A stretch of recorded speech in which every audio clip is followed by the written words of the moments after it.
എല്ലാവർക്കും സ്വാഗതം. ഇന്ന് നമ്മൾ ഉണ്ടാക്കാൻ പോകുന്നത് വളരെ വ്യത്യാസമായിട്ടുള്ള ഒരു ചെട്ടിനാട് ചിക്കൻ കറിയാണ്. ഇതിൽ ചെട്ടിനാട് മസാലയാണ് ഏറ്റവും പ്രത്യേകതയുള്ളത്. ഈ മസാല നമ്മൾ വീട്ടിൽ തന്നെ എളുപ്പത്തിൽ ഉണ്ടാക്കാവുന്നതേ ഉള്ളൂ. അപ്പോൾ നമ്മൾ വീഡിയോയിലോട്ട് പോകുന്നതിന് മുമ്പേ ഈ ചാനൽ ആദ്യമായിട്ടാണ് കാണുന്നതെങ്കിൽ ഒന്ന് സബ്സ്ക്രൈബ് ചെയ്യാനും മറക്കരുത്.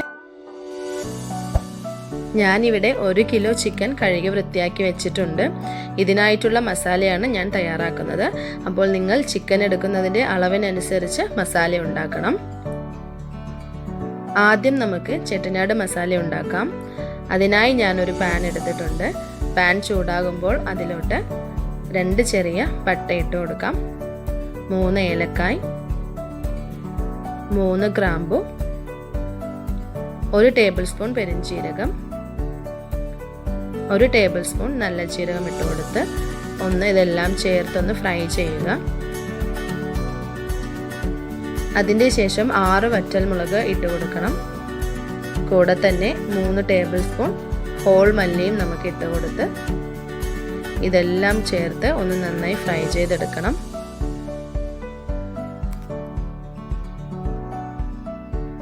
ഇത് നന്നായി ഫ്രൈ ചെയ്ത് വന്നിട്ടുണ്ട്. ഇപ്പോൾ നമുക്കിതിനെ സെപ്പറേറ്റ് ഒരു പ്ലേറ്റിൽ മാറ്റി വയ്ക്കാം.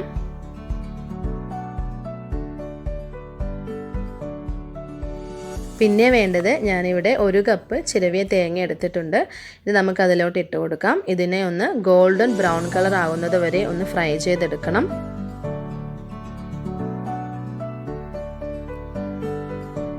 തേങ്ങ നന്നായി ഫ്രൈ ആയി വന്നിട്ടുണ്ട്. ഇനി നമുക്ക് നേരത്തെ മാറ്റിവെച്ച മസാലയും ഈ തേങ്ങയെല്ലാം ചൂടാറിയതിന് ശേഷം നമുക്കിതിനെ അരച്ചെടുക്കണം. ആദ്യം വെള്ളം ഒഴിക്കാതെ പൊടിച്ചെടുത്തിട്ട് പിന്നെ കുറച്ച് വെള്ളം ചേർത്ത് ഇതുപോലെ നന്നായി അരച്ചെടുക്കുക. ഇതാണ് ചെട്ടിനാട് മസാല. ഇനി നമുക്ക് ചിക്കൻ കറി എങ്ങനെ ഉണ്ടാക്കാമെന്ന് നോക്കാം. അതിനായിട്ട് ഞാനൊരു പാനിൽ കുറച്ച് എണ്ണ ചേർത്ത് കൊടുത്തിട്ടുണ്ട്. 3 ടേബിൾ സ്പൂൺ മതിയാകും.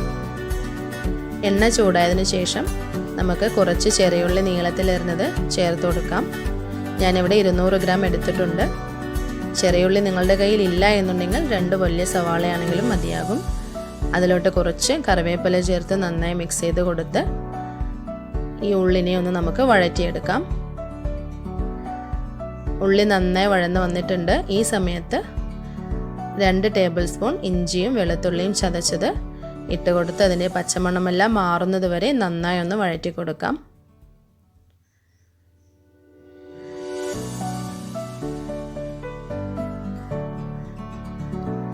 ഇതിവിടെ നന്നായി വഴന്ന് വന്നിട്ടുണ്ട്. ഇപ്പോൾ നമുക്ക് അതിലോട്ട് അരച്ച് വെച്ചിരിക്കുന്ന ചെട്ടിനാട് മസാല ആഡ് ചെയ്ത് കൊടുക്കാം. എന്നിട്ട് ഇതിനെല്ലാം ചേർത്ത് നന്നായി മിക്സ് ചെയ്യുക. ആ മസാലയെല്ലാം ഉള്ളിയിലോട്ട് പിടിക്കുന്നത് വരെ നന്നായി മിക്സ് ചെയ്ത് കൊടുക്കണം. പിന്നെ നമുക്ക് അതിലോട്ട് 1/4 ടീസ്പൂൺ മഞ്ഞൾപ്പൊടി ആഡ് ചെയ്ത് കൊടുക്കാം. എന്നിട്ട് അതിന് നന്നായിട്ടൊന്ന് എല്ലായിടത്തും ആവുന്നത് വരെ മിക്സ് ചെയ്യുക. അതിനുശേഷം വേണ്ടത് 1/4 ടീസ്പൂൺ മുളക് പൊടിയാണ്. നിങ്ങളുടെ എരിവിനനുസരിച്ച് നിങ്ങൾക്ക് കൂട്ടുകയോ കുറയ്ക്കുകയോ ചെയ്യാവുന്നതാണ്. അതിനെയും ചേർത്ത് നന്നായി മിക്സ് ചെയ്ത് കൊടുക്കണം. അതിൻ്റെ പച്ചമണമെല്ലാം മാറുന്നത് വരെ മിക്സ് ചെയ്ത് കൊടുക്കുക. പിന്നെ ഇതിലോട്ട് അരിഞ്ഞു വെച്ചിരിക്കുന്ന 2 തക്കാളി ഇട്ട് കൊടുക്കണം. ചെറുതായി അരിഞ്ഞതാവുമ്പോൾ പെട്ടെന്ന് തന്നെ നമുക്ക് വഴന്ന് കിട്ടുന്നതാണ്. ഇതിനെ നന്നായി ഉള്ളിയോടും ആ മസാലയോടും എല്ലാം കൂടെ നന്നായി മിക്സ് ചെയ്ത് കൊടുക്കുക.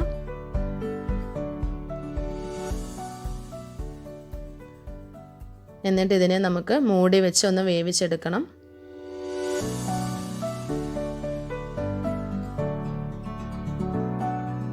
അങ്ങനെ തക്കാളി നന്നായി വെന്ത് വന്നിട്ടുണ്ട്.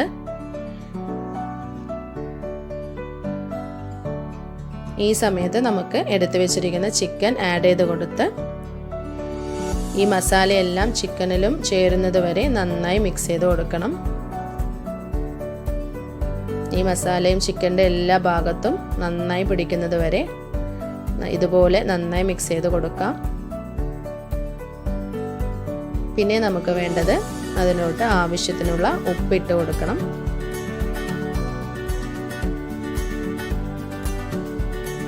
കൂടെ തന്നെ 1/2 ലെമണും നമുക്കൊന്ന് പിഴിഞ്ഞു കൊടുക്കണം.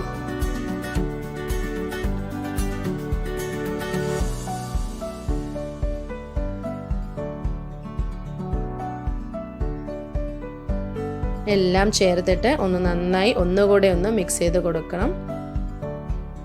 ഉപ്പും ഈ ലെമണിൻ്റെ എല്ലാ ഭാഗത്തും എത്തുന്നത് വരെ ഒന്ന് മിക്സ് ചെയ്ത് കൊടുക്കാം. ഈ സമയത്ത് ഞാനിവിടെ 3/4 ഗ്ലാസ് വെള്ളം ഒഴിച്ചു കൊടുക്കുന്നുണ്ട്. കാരണം ചിക്കൻ തിളയ്ക്കുമ്പോൾ അതിൽ നിന്നും വെള്ളം വരും. അപ്പോൾ അതെല്ലാം ഒന്ന് ശ്രദ്ധിച്ച് നിങ്ങളുടെ ആവശ്യത്തിനനുസരിച്ച് നിങ്ങൾക്ക് വെള്ളം ഒഴിച്ചു കൊടുക്കാവുന്നതാണ്. എന്നിട്ട് ഇതിനെ ഒന്ന് നന്നായി മിക്സ് ചെയ്യുക. ഇതിലോട്ട് കുറച്ച് കറിവേപ്പിലയും ഇട്ട് കൊടുത്ത് ഒന്ന് മൂടി വെച്ച് തിളപ്പിക്കണം.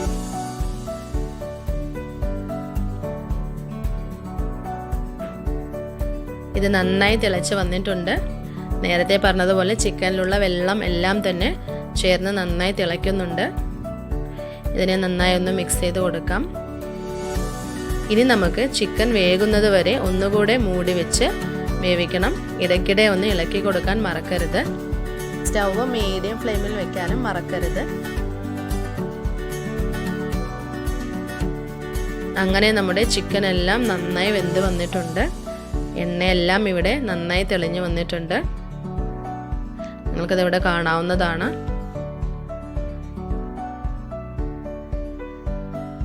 അവസാനമായി നമുക്കിതിലോട്ട് കുറച്ച് മല്ലിയില ഇട്ട് കൊടുക്കണം. നല്ലൊരു ഫ്ലേവർ ഉണ്ടാവും നമുക്ക്. മല്ലിയില ഇട്ട് കൊടുത്തതിന് ശേഷം നമുക്ക് സ്റ്റവ് ഓഫ് ചെയ്യാവുന്നതാണ്. അങ്ങനെ നമ്മുടെ ചൂടായ നല്ല ടേസ്റ്റുള്ള ചെട്ടിനാട് ചിക്കൻ കറി ഇവിടെ തയ്യാറായിട്ടുണ്ട്. ഇത് നിങ്ങൾക്ക് ചോറിനോട് കൂടെ ചപ്പാത്തി, ആപ്പം, ഇടിയാപ്പം എന്തിൻ്റെ കൂടെ വേണമെങ്കിലും ഈ കറി നല്ല കോമ്പിനേഷനാണ്. തമിഴ്നാട്ടിലെ ഫേമസ് ആയിട്ടുള്ള ഒരു ചിക്കൻ കറിയാണ് ചെട്ടിനാട് ചിക്കൻ കറി. അപ്പോൾ നിങ്ങളിതെല്ലാവരും വീട്ടിൽ തയ്യാറാക്കി നോക്കുക. ഈ റെസിപ്പി നിങ്ങൾക്ക് ഇഷ്ടമായെങ്കിൽ ഫാമിലീസിനും ഫ്രണ്ട്സിനും എല്ലാം ഒന്ന് ഷെയർ ചെയ്ത് കൊടുത്ത് നമ്മുടെ ചാനൽ സബ്സ്ക്രൈബ് ചെയ്ത് ഒന്ന് സപ്പോർട്ട് ചെയ്യുക. താങ്ക്